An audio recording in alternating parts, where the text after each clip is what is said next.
Hello and welcome to another Parts Factory Australia installation tutorial video. Today we're working on this Mitsubishi Triton. Specifically, we're going to be swapping out this coolant overflow tank.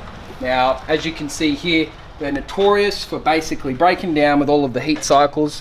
This is most likely a genuine Mitsubishi one.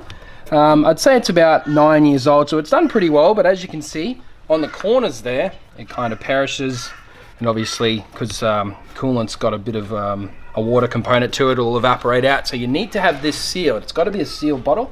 If you do need them, we have them available at partsfactoryoz.com.au. So I'll put the link in the description of the video. You can click on the title, pop the link down, get the bottle to your house into your hot little hand. Then use this video. I'm going to teach you how to fit it. It's a super easy job, guys. You've literally got two 10 mils and a little hose that needs to be pulled off. So as you can imagine, it's going to take about 5 minutes. So we'll jump straight into it and I'll show you how it's done. Alright guys, so you're going to need a 10 mil socket. As I said, there's two 10 mils on each end of the tank. So you just cruise through in here.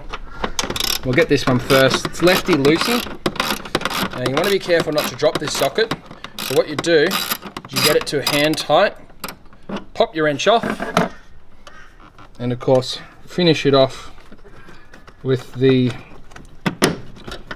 socket on the end of this extension here.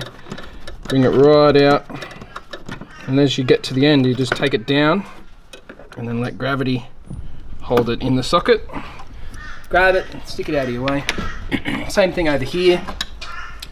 You're probably already realizing that this job's extremely straightforward. You might not even have to finish this video. So before you go, guys, if you can, if you appreciate this video being done, make sure you like and subscribe to the channel. Alright, again, same, you just finish it off by hand. You can give the tank a wobble if you like. Alrighty, same thing again. You probably want to put your hand in underneath and see if you can catch this bolt. There you go. Stick it up out of the way, socket up out of the way. Right guys, so I tried squeezing it out past this airbox, but I've decided the airbox, just the top of the airbox, needs to be moved out of our way. So you can see, you can literally just pop it up and out of the way like that. Now I'm hoping the bottle will just squeeze out, and of course we take this hose off, throw your new one on, and you're good to go. Alrighty guys, so as you can see, we've removed the genuine Mitsubishi one, and we would usually be putting this parts factory equivalent one in. They are just a genuine, an OEM replica rather, and yeah, basically 3-year warranty, so there's really nothing can go wrong there, guys. So definitely check it out if it's something that you need.